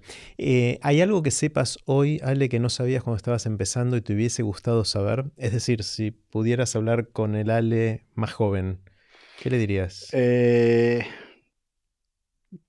bueno, te va a resultar rara la respuesta, pero algo no tiene nada que ver en realidad tiene mucho que ver, pero que no se habla para nada en nuestra profesión y que de tu palo de donde venías es algo de rutina, eh, procesos operativos estándar.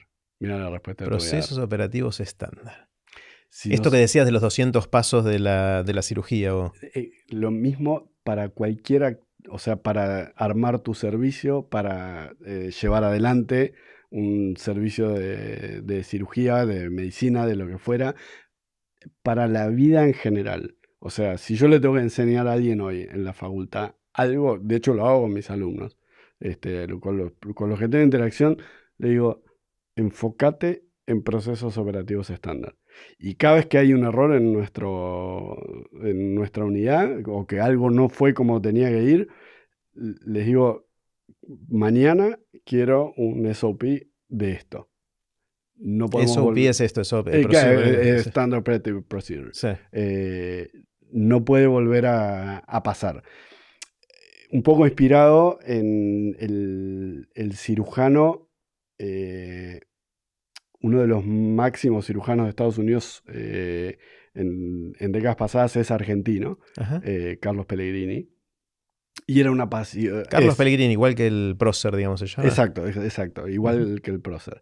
De hecho, viene ahora de vuelta al Congreso Argentino de Cirugía. Un gran tipo, un gran cirujano. Ujú. Y además un apasionado de la aviación. Ah, Le mira. gusta pilotear, qué sé yo.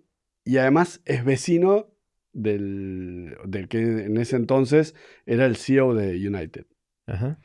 Y, y el tipo adoptó para la cirugía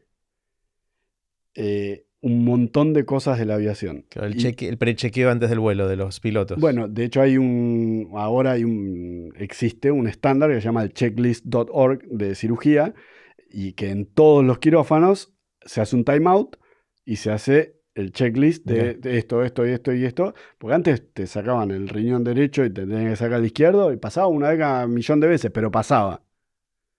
Y Pellegrini empezaba su charla diciendo, los aviones se caen, muy poquito, pero se caen.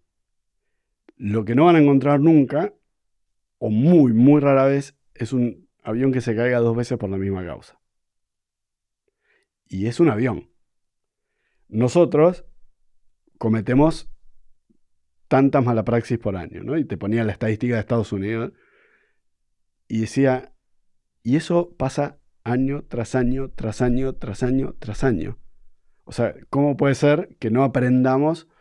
Y bueno, el checklist tuvo un impacto enorme, enorme, pero más allá de eso, para optimizar el uso de los tiempos, para optimizar el uso de los recursos. O sea, si vos pensás tu vida como un proceso operativo estándar, te ayuda un montón. Y me hubiera encantado tener esa. Yo la descubrí cuando empecé a hacer research. Ujú. Los investigadores lo tienen mucho más protocolizado. En Estados Unidos se usa mucho más que acá. Entonces yo lo adopté como algo de rutina. Mira, Y bueno, en mi lenguaje eso se llama hábitos, porque si lo llevas a tu vida personal, también hay cosas que está bueno automatizar. exacto. Y hasta que no los transformás en un hábito que sale automáticamente y que lo repetís siempre igual, idéntico, requiere demasiado esfuerzo mental y consciente y no lo puedes sostener. ¿No? Aparte, Cometés errores. ahorrás ATP en el cerebro. Hay un montón de cosas que justifican ese hábito. Pero el proceso operativo estándar lo que tiene es que no es solo para vos, sino que es para todo tu entorno. Y unifica y es muy bueno. Está genial. ¿En qué sentís, Ale, que opinás distinto a la gente que te rodea? Puede ser un círculo más chiquito, un círculo más amplio, puede ser algo relativo a tu profesión o de cualquier cosa en la vida. ¿En qué sos distinto? No sé si soy. No sé si tengo alguna cosa. O sea, en eso creo que me considero bastante estándar, digamos. Creo que si pensara en algo muy distinto, sería medio extremista en ese tema. Bueno, puede pasar con esto de las residencias. Claro, pero hay un montón de gente. Hay otros que piensan, claro. Hay un montón de gente que piensa como yo. Creo que si pensás muy distinto a otros, estás en un extremo.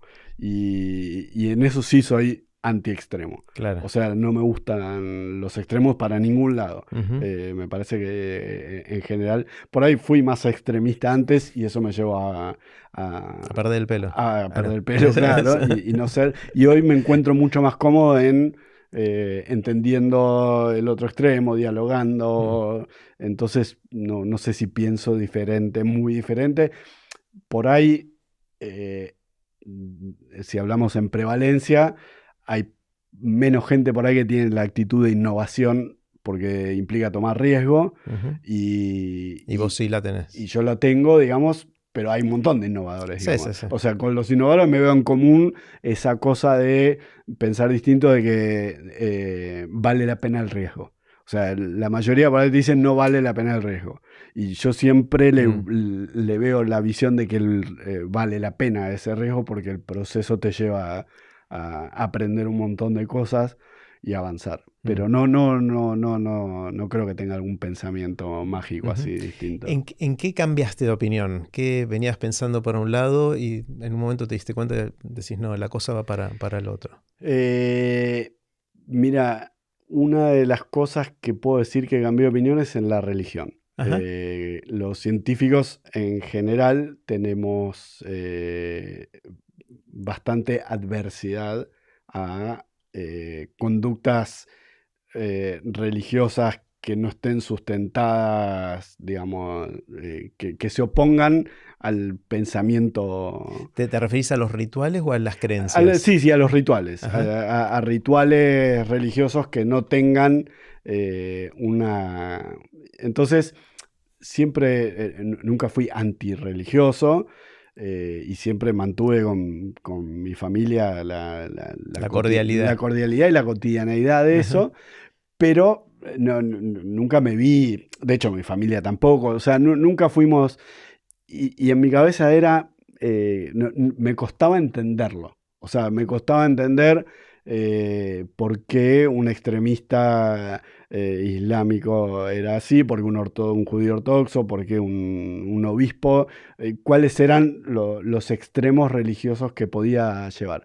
Y bueno, el libro de Harari me hizo cambiar, de Animales a Dioses, me hizo cambiar esa perspectiva de que en realidad sin esa construcción por ahí ni siquiera existiríamos. Claro. O sea, esa capacidad de inventarnos y de comunicarnos por la capacidad de creer en algo que no existe. Entonces dije, bueno. Es como los mitos sociales, las historias, las narrativas que nos contamos y nos ordenan y nos permiten colaborar y vivir más o menos pacíficamente. O sea, dije, wow, es una herramienta que tenemos, ¿entendés? Claro. O sea, la valoración pasa por ese lado, no por el lado de entender o compartir la mística o la creencia, sino por reconocer el valor social de esas narrativas colectivas, ¿no? Claro, pero eso hace que lo veas de otra manera y que por ahí, digamos, tengas otra perspectiva. Claro, está genial. ¿Qué te asombra, qué te sorprende? ¿Qué son esas cosas que ves y decís, wow? Los seres vivos. Ajá. La biología me sorprende. Mira. Porque una célula, un protozoario, una planta o un humano tienen una organización jerárquica perfecta de rutina, o sea, que lo hacen perfecto. Vos, hablando del proceso operativo estándar, una planta es perfecta. Hace todo el tiempo lo mismo y no se equivoca nunca. Todo el tiempo. La célula hace todo el tiempo lo mismo. Sí, a veces hace pero ínfimo. En comparación con lo que nos equivocamos nosotros, los organismos menos desarrollados se equivocan mucho menos, que es lógico, ¿no? Porque están menos complejos. Pero me impresiona, porque nosotros nos matamos desarrollando inteligencia artificial y tecnología con 1 millón de máquinas y megabytes de información y esto y lo otro para tratar de que un robot mueva el dedo así. Y hay videos en YouTube de 200 millones de vistas porque hace esto. Y por ahí vas buceando y hay un pez que hace esto así. Hace 500 millones de años que hace lo mismo. Que lo hace lo mismo, ¿entendés? Y lo hace con una perfección absoluta. Y digo, wow, eso me asombra. Está genial. ¿En qué crees, Ale, que no puedas demostrar? Y que no pueda demostrar que no Demostrar tengo que- una habilidad. No, Ok. no, no. En que si tenés alguna creencia que no puedas racionalmente y usando la lógica y la evidencia decir, estoy seguro de que es así. Muy buena. Hay un dicho en medicina que es los pacientes vienen de a dos. Ajá. No, no conocía. ¿Qué quiere decir? Que si vos ves un caso raro, hay altas chances de que veas dos casos raros. Ok. Eso es porque estás más alerta y lo estás buscando al otro. Vos me preguntaste algo que no puedo demostrar. Es- Bueno, esto es- no lo puedo demostrar, pero ocurre. Ocurre, mira. Es impactante, pero impactante, ¿eh? Impactante. ¿Y sentís que puede ser por esto de que se te afila la No, mirada? no, O... no. Mirá, sin ir más lejos me pasó ayer, ¿entendés? Ajá. O sea, yo opero pacientes con tal diagnóstico, con un rango etario tal. Y tal rango etario es mucho menos común. Y te cae uno Y de ayer esos. operé dos de la misma edad, Claro. la misma mañana. Que por ahí después en los próximos 15 años no lo Nunca opero más. más, ¿entendés? Y podrían haber venido con 5 años de diferencia. Y vinieron los dos la misma mañana. Es impresionante. Y me pasó cientos de veces. Mm, De hecho, por eso está el dicho y todo el mundo lo conoce. O sea, medicina es Claro. recontra conocida. claro. Pero no puedo demostrar por qué. Ah. Está bueno. Ahí en la mente racional diría que las cosas poco probables. Es poco probable que te pase una de esas, pero es muy probable que te pase alguna cosa que te llame la atención y esa es la que recordás y la que contás. O sea, hay Y la algo que de. haces, claro. Eso es lo que trata. La mente racional que mira las estadísticas, las probabilidades, todo eso trata de explicarlo por ese lado, pero por ahí hay alguna otra cosa ahí que está influyendo, ¿no? O sea, Sí, sí. No sé. No, está genial. me Bueno, lo mantenemos en lo el nivel de mantenemos. las creencias. Está bueno, Sí, está buenísimo. sí, sí. ¿Tenés habilidades inútiles? Creo que no. Pero porque de las pocas que tengo, si las identifico, las trato de usar Para algo, claro. para algo útil. O sea, no tengo muchas y las que ¿Y tenés alguna habilidad rara? las que puedo identificar, no, me parece que, por lo menos no algo que Que llame mucho la atención. No, sí, lateralidad cruzada, pero ¿Qué es eso? de que escribo con la mano izquierda y hago todos los deportes o opero con la mano derecha, digamos. O sea, sos zurdo para algunas cosas y diestro para otras. Zurdo solo para escribir. Mira. Y diestro para... Pero hay un montón de Des- gente que tiene lateralidad. O sea, no un montón, pero es común la Ujú. lateralidad O cruzada. sea, no es que sos ambidiestro, es que haces algunas cosas con una mano. Bueno, te permite, por ejemplo, a mí en cirugía me resulta muy cómodo. Si yo tengo una maniobra difícil con la derecha, la hago con la izquierda, no tengo problema. No me es raro. Pero no elijo operar con la izquierda. ¿Entendés? Pero si lo tengo que hacer, no me Lo podés molesta. hacer, claro. Hay gente que es hiper derecho y que le da la mano izquierda y es No una podés. mano tonta. De las noticias recientes en el mundo, ¿cuáles son las que te interesan, te llaman la atención? De lo que está pasando ahora, ¿qué te atrapa? Para bien o para mal. Lo que fuera, ¿hacia dónde va tu foco? ¿Qué es lo que Eh, te interesa? Es difícil ahí, porque el abanico de información que tenemos Es muy grande. Es muy grande, que es difícil. Te Si- digo la razón de la si- pregunta. Si te digo para sí. mal, la polarización extrema me impacta. Porque al principio era como en nuestro nicho, en Argentina, la política, y vos lo ves ahora y Lo exportamos a todo el mundo eso. claro, pero lo exportamos Bueno, se fue dando naturalmente, ¿no? Obviamente es un o sea, chiste, pero realmente es muy loco eso, ¿no? en todos lados, pero aparte en todas las áreas. Ah, O sea, no es solo en la política, ¿no? La polarización está Sí. en el sí versus el no, en todo. Todo es un desafío, todo es impresionante. Incluso dentro de la medicina, cuando tengo que tomar una decisión. ¿Cuáles son las grietas en la medicina? ¿Cuáles son las...? Hay grietas tontas, pero las hay de uso de un medicamento, ¿entendés? Pero cuando hay grietas fuertes en eso. Y que te llevan a que bueno, el médico está para un lado, el otro del otro. Sí, hace poco alguien me contaba, no sé si lo voy a decir bien, pero hay una grieta entre los endocrinólogos, los cardiólogos y no sé qué más respecto a los niveles del colesterol a partir del cual hay que medicar, por ejemplo. Sí, así como esos hay miles, miles. Y que vos tratás de, digamos, darle el mayor bagaje posible de información para que el otro tome la decisión. Nosotros en general lo que hacemos es tratar de contemplar y llevar, pero bueno, a ver, por ejemplo, grietas entre clínica y cirugía eran recontra comunes, ¿entendés? Pero son grietas que llevan un sesgo que va más allá de la evolución, porque yo todavía tengo pacientes que me dicen, no, esta cirugía el médico me dijo que no me la haga porque me va a ir mal.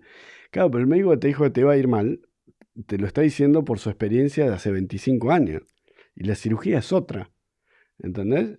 Entonces si vos vas hoy a un médico que tiene 65 o 70 años, si el médico no se mantiene actualizado, es muy difícil que pueda ser objetivo al indicarte. Y la mayoría se actualizan, pero hay un par que quedan en la grieta y te dicen, no vayas a esto porque el cirujano te va a querer operar y nada, cosas no fundadas. ¿Hay algo de eso los cirujanos quieren operar?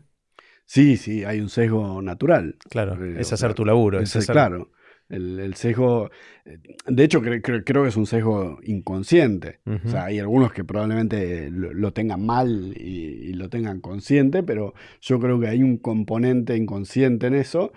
Por eso es muy importante entrenar el contrasesgo. O sea, para los cirujanos, los cirujanos, claro.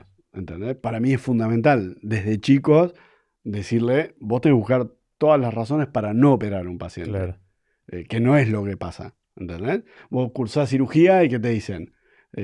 Vas a la clase de tiroides, indicación de cirugía de tiroides. La primera clase es cuáles son las indicaciones de cirugía de tiroides. Claro. Y en realidad la primera clase debe decir... ¿Cómo no operar? ¿Cuándo no operar? Claro. O cómo tratar para... ¿Cómo hacer para no operar nunca una tiroides? Claro.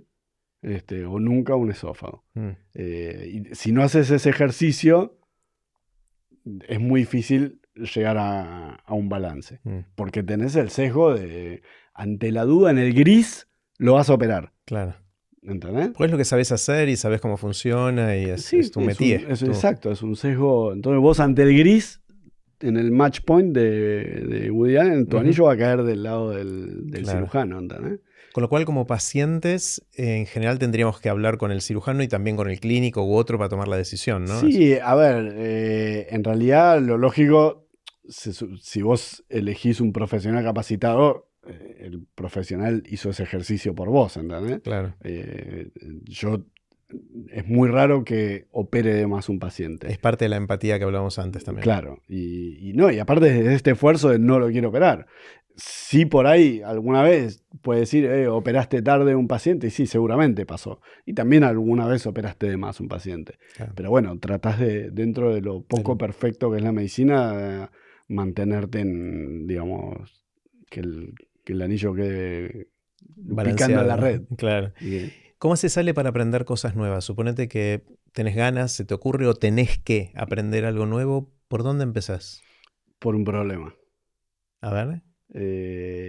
Yo no puedo aprender algo de rutina que me digan, che, tenés que aprender esto, lo voy a aprender, a los 10 minutos no lo voy a saber hacer. No me atrapa. O sea, me cuesta mucho engancharme hay gente que le dicen, che, lee tal libro que está buenísimo, y va y lo lee. Y a mí eso en general no me pasa. Y en medicina yo tuve la suerte, en primer año, tener un director de mi carrera que nos sumergió en un mundo de aprendizaje basado en problemas, el Problem-Based Learning, que en ese momento era muy nuevo en Canadá, en McMaster, ahora está bastante más difundido. Y el impacto que para mí tuvo en la carrera fue enorme. De hecho, hoy yo, si hago un congreso o organizo alguna actividad, la hago con ese formato y lo uso para mi vida diaria. O sea, si yo quiero aprender algo, necesito un problema para engancharme. Un ejemplo, dame. Por ejemplo, me gustaba, te digo ahora algo muy nuevo, hiper nuevo, porque no me viene a la cabeza. Siempre me gustó hacer, digamos, cosas con las manos, que yo quería soldar. Me gustaba, quería hacer algo y me gusta la música. Entonces estaba armando en una habitación un estudio y dije, bueno, yo quiero, digamos, la parte de donde van los instrumentos, la quiero hacer como a mí me gusta y era un proyecto que no iba a traer a alguien para hacer, la voy a hacer yo.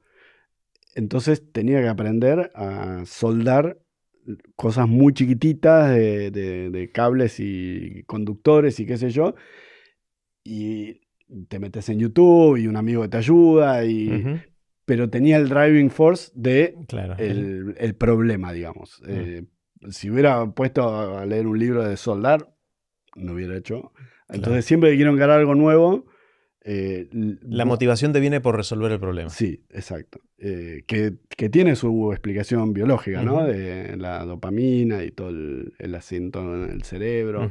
Pero yo en medicina aprendí algo con un problema y no me lo olvidaba. Era muy raro que me lo olvidara. Y las cosas que estudié de materias de libros, no puedo ni reproducir ni una. Claro, está genial. Hablando de libros, ¿cuáles son las lecturas que más te impactaron en la vida? Si tuvieras que elegir alguna. ¿Se puede más de una? Sí, algunas. Ok. Soy poco, ¿cómo se dice? Advertencia, soy poco lector. No soy un ávido lector, o por lo menos comparándome con mi mujer que lee 25 libros por año. Hay libros que me impactaron, libros que me influenciaron y libros que me entretuvieron, o sea, lo definiría por ahí. Que me influenciaron mucho, lo mencioné, el de Animales a Dioses, de toda la trilogía de Harari. Es de Sapiens, el que se llama Sapiens en inglés. Exacto. Toda esa trilogía me apasionó, me influenció un montón. Me impactó mucho un libro creo que era en los 90 y algo, de Dominique Lapierre, que se llamaba Más grandes que el amor. Mira. Era sobre el SIDA en ese momento, era la pandemia, se sabía relativamente poco, y es un libro que está muy bien hecho porque es una historia, creo que novelada, pero como si fuera la historia de una persona, y a su vez la historia de cómo iba el desarrollo para descubrir la enfermedad y cómo había sido el proceso, cómo se habían dado cuenta que había una pandemia, que había salido los monos que llegaron a San Francisco, toda la historia. Nada, a mí me impactaba porque yo estaba recién empezando medicina y todo el impacto de lo que era. Y todavía cuando yo hice la residencia, el SIDA era como la mala palabra. El quirófano era el riesgo del HIV y la medicación y los cortopunzantes, y era como que ibas al quirófano con el temor. Si operabas un paciente HIV positivo, hoy ya es algo, está todo súper estructurado, rutina, qué sé yo, pero tenía ese libro, contaba muy bien todo, contaba todo lo que era discriminación, la pandemia, impresionante. Realmente me acuerdo que me quedó muy impactado como... Y después que me entretuvieron y que me influenciaron también mucho, que son más recientes, me gustan mucho las biografías. Y la biografía de Steve Jobs me parece excelente, más si tenés un perfil innovador, ves un montón de cosas que te ayudan, que decís wow, y nada, cosas geniales de la locura del tipo, y me divertí mucho. Pero también me dejó un par de cosas. La biografía de Agassi. ¿De Agassi? Sí, muy recomendable. Muy entretenida, claro, muy que él no divertida. quería jugar al tenis. Él no disfrutaba de jugar al tenis. Odiaba el tenis. Y era el número uno. Y vos decís, no puede ser, ¿entendés? Y después ves la película de King Richard, la de los Williams, y decís, historias parecidas, pero con un perfil completamente, o sea, padres parecidos. Con otro enfoque, ¿entendés? Igual de exigente, pero uno con un enfoque re patológico y el otro, bueno, por ahí patológico también, ¿no? pero menos, un poco más socialmente aceptado. Pero nada, no podía parar de leerla porque era, decís, no puede ser, este pibe está sufriendo, te angustiaba, ¿entendés? Y decías, Claro. pará, está muy bien hecha, muy, muy divertida. Sí. La pregunta del cataclismo, esta probablemente sea la más difícil de todas. Suponete que viene un cataclismo, esperemos que no pase, pero que viene un cataclismo y que de un día para otro borra todo el conocimiento y la sabiduría acumulada de la humanidad. ¿Sí? Y a vos te dan la oportunidad o quizás la responsabilidad de escribir un parrafito muy cortito que condense algo de esa sabiduría que para vos es importante que las próximas generaciones tengan post-cataclismo. ¿Qué escribirías? Puede ser Eh, de algo muy chiquitito de lo tuyo, puede ser algo de la vida misma, sí. digamos, ¿no? Observen mucho, repitan bien. Y creo que serían esas dos cosas. Observen y repitan. Observen mucho y repitan bien. De vuelta, lo mismo de los procesos operativos. Para nosotros es esencial, Hmm. porque esos errores se pagan muy caro. Entonces, observar, observar, observar. En cirugía es muy común, que todos lo vivimos cuando empezamos, que queremos operar. O sea, si vos vas a ser cirujano, ¿qué querés? Operar. Entonces entras el día 1 a la residencia Ujú. y querés operar. Y el de arriba te dice, no, tenés que mirar, ya vas a aprender, qué sé yo. Decís, no, pues en realidad porque no me quiere ayudar, porque no me quiere dar la cirugía. Yo quiero operar, quiero operar, quiero operar.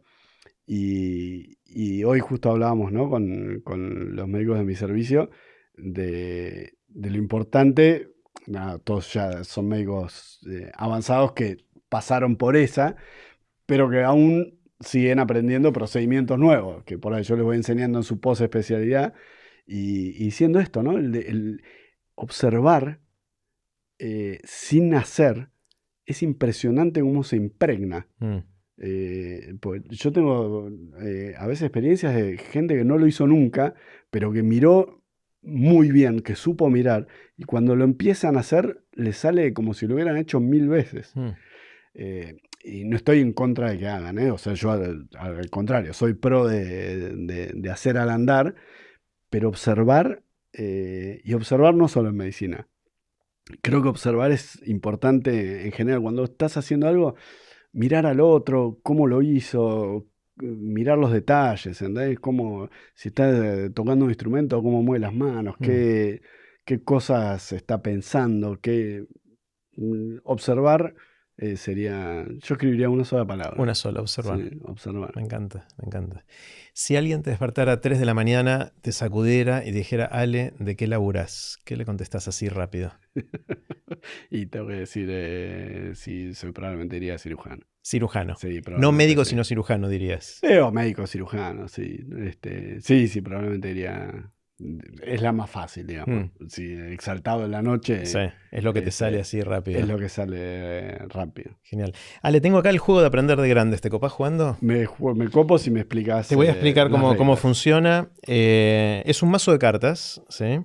Cada carta tiene una pregunta y lo que voy a hacer, ya lo ordené y saqué las cartas de las preguntas que te acabo de hacer, porque las preguntas que hago al final de cada episodio de Aprender Grandes están en el mazo. Okay. Entonces, pero hay muchas más preguntas más acá. Entonces voy a mezclar ahora estas cartas y lo que vamos a hacer es lo siguiente. Cada uno va a agarrar 3 cartas al azar y le va a leer esas preguntas al otro. Yo agarro 3, vos agarrás 3. Vos me lees 3 preguntas, yo te leo 3 preguntas y cada uno elige una de esas 3 preguntas que es la que va a responder. Buenísimo. ¿Está bien? Bueno, entonces acá te doy, agarrá 3 cualquiera. 1.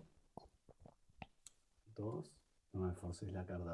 Eso, ¿no? Acá es te estoy como... Y yo agarro 3, que te las voy a leer a vos, agarro así al azar. Listo, acá agarré 3. Ahí está. Bueno, si quieres empezá vos. Léeme las 3 preguntas, yo tengo que elegir una que es la que voy a responder. ¿Qué te quita el sueño? ¿De qué tenés miedo? ¿Qué harías distinto hoy si supieras que vas a vivir 200 años? Wow. ¿Cuánto te llevó a diseñar todas estas preguntas? Bastante, montón, porque de hecho hicimos, tuve bastante ayuda, pero hicimos una lista como de 100 preguntas y quedaron 48, porque es un juego de naipes españoles. con las preguntas y tuve que elegir las 48. En algún momento por ahí sale la segunda edición con las otras que quedaron afuera, que están muy buenas también. A ver, léemelas de nuevo. ¿Qué te quita el sueño? ¿Qué te quita el sueño? ¿De qué tenés miedo? ¿Y qué harías distinto hoy si supieras que vas a vivir 200 años? Yo creo que hay una respuesta común a las primeras dos, de qué me quita el sueño y que tengo miedo, y es la sensación o la duda de vivir bien, de si estoy viviendo bien, de si mirando para atrás no me voy a arrepentir de cosas que hice o que no hice, o del balance que intento tener en la vida, pero cada tanto desbarranco para un lado y para el otro, y eso me da miedo y me quita el sueño. Es como el uso del tiempo, ¿no? Ese recurso tan escaso que tenemos y tan efímero y tan, por definición, se va. Una vez que pasó, pasó, y siento por momentos que estoy balanceado y por momentos estoy en cualquiera. Y me alieno para un lado o me olvido de ciertas cosas y tengo miedo de arrepentirme. Y me quita el sueño eso. Así que mira, te respondí dos en una. Dos en una. A ver, te leo yo las que te tocaron a vos, Dale. vos elegí una. ¿Qué hábito te gustaría incorporar en tu vida? ¿Qué pregunta ya no te haces más? ¿Y en qué momento sentís que tu vida es plena? ¿Te los leo de nuevo? Dale. ¿Qué hábito te gustaría incorporar en tu vida? ¿Qué pregunta ya no te haces más? ¿Y en qué momento sentís que tu vida es plena? Voy a ir con la primera. ¿Qué hábito te gustaría incorporar en tu vida? Sí. Yo creo que con respecto a lo que es el ocio, que dependa menos, o sea, que en los momentos, o sea, tener un hábito que me permita en los momentos de no hacer nada, no depender de algo tecnológico, digamos, o el teléfono. No caer en las redes sociales. Sí. Mira. Construir un hábito. Yo en general no uso redes, uso muy poco, las uso a nivel laboral, pero no estoy mirando Instagram, no me atrae. Sí leo bastante noticias y eso, me mantengo actualizado, uso la red de medicina, sí, LinkedIn y eso lo uso bastante, pero me parece, es como que el cuerpo, lo más difícil es mantener tu cuerpo sin hacer nada. Y creo que es re importante hacerlo. Mi forma siempre fue buscarme 1.000.000 de actividades, deportes o cosas de ocio, entretenimientos que me apasionen o música y hacerlo, digamos. Entonces estar constantemente haciéndolo. Pero el cuerpo, y más cuando te vas poniendo más grande, no lo puedes mantener, por más que sean con cosas de ocio divertidas, no lo puedes mantener todo el tiempo. Lo tenés que hacer descansar al cuerpo. Porque vos no puedes tener una computadora andando todo el día, por más que sea. Claro. Tenés que hacerlo descansar. O sea, sería un ocio quieto, un ocio contemplativo, un ocio... Claro, tener un hábito, incorporar un hábito que te permita un ocio contemplativo. Como meditación, por ejemplo, podría ser un hábito. Puede ser sí, puede ser. De hecho, alguna vez probé algo. Me cuesta, no me llevé, me cuesta mucho. Pero por ese lado, algo que permita. Incluso lo que estoy haciendo ahora es a veces, no sé, sentarme a mirar el pasto, ¿entendés? Tomarlo como, ok, mi actividad es sentarme a mirar el pasto. Y nada más. Y esa es mi forma en que está descansando el cerebro de otras cosas. Bueno, yo me veo a mí mismo muchas veces cayendo en las redes sociales. No posteo tanto, un poco sí, pero me gusta. O sea, es mucha la adrenalina de seguir scrolleando y enterarme de cosas, leer cosas. Me interesa y me gusta, sí. Pero por ahí pasa una hora y sigo bajando en el feed, ¿no? Y digo, che, esa hora está bien, volviendo a lo que me quita el sueño, ¿no? Usé Exacto. Bien el tiempo ahí y sospecho que no. Claro, pero bueno, no estoy seguro. A mí, ¿sabes lo que me genera últimamente? Lo que empecé a ver, que me atrae un montón, y vuelvo a tu pregunta de qué cosas te asombran, de que yo te dije una célula, Sí. Y a veces a mí me gusta mirar el big picture, el cuadro general Claro. de cuando te alejas mucho, ¿no? O sea, Tomar perspectiva. gracias. Me gusta tomar perspectiva y ver, hoy mi mundo es este y estoy enroscado en lo que voy a hacer a la mañana, a la tarde, a la noche, planificando cómo va a ser mi rutina, mis próximos meses, mi año. Cuando vos te pones a empezar a dejar, ves, si pudiéramos irnos a la estratosfera, ¿no? Ujú. Empezás a ver el país entero y empezás a ver que hay todas cosas comunes y movimientos que cada vez empiezan a diferenciarse menos. O sea, cuanto más te alejas, empezás a ver menos las sutiles, las diferencias te parecen sutiles. Ujú. Hoy vos te comparás, no sé, con la vida que lleva Elon Musk y no tiene nada que ver tu vida con la de Elon Musk. Ujú. Pero cuando vos la mirás desde arriba, No son tan distintas. no te das cuenta. Y tu vida no es diferente que la que, no sé, está en un rincón de Asia, barriendo una playa, ¿entendés? Porque en el fondo la genética y la evolución tienen muchísimo más peso que todas las sutiles diferencias que tenemos. Entonces todos van al instinto básico, a alimentarnos, a el ocio, de cómo pasar el ocio, y cada uno tiene su manera, mejor o peor, o en su estrato social o en su escala, pero cuando vos lo ves de lejos, las escalas, los estratos sociales son nada de diferencia a lo que es la raza humana. Entonces, ahí es donde yo trato de parar y decir, si yo voy a tener la misma vida que si nuestras vidas son prácticamente desde afuera todas muy parecidas, ¿por qué no enfocarse más en en esas necesidades básicas, ¿no? Que mi ocio pase por esa necesidad básica. Disfrutar de la huerta, por ejemplo, no sé, con mi mujer nos encanta. Eso es la esencia de... Puedes tener una huerta más grande, más chica, o crecerla en una maceta, no cambia, ¿entendés? Entonces mi movimiento pasa más por ahí, bueno, si lo veo desde arriba, ¿cuáles son las cosas que resaltan? Bueno, enfocarse en esa. Y seguro que las redes no resaltan ahí. No. Está genial, Ale. Bueno, gracias, un placer.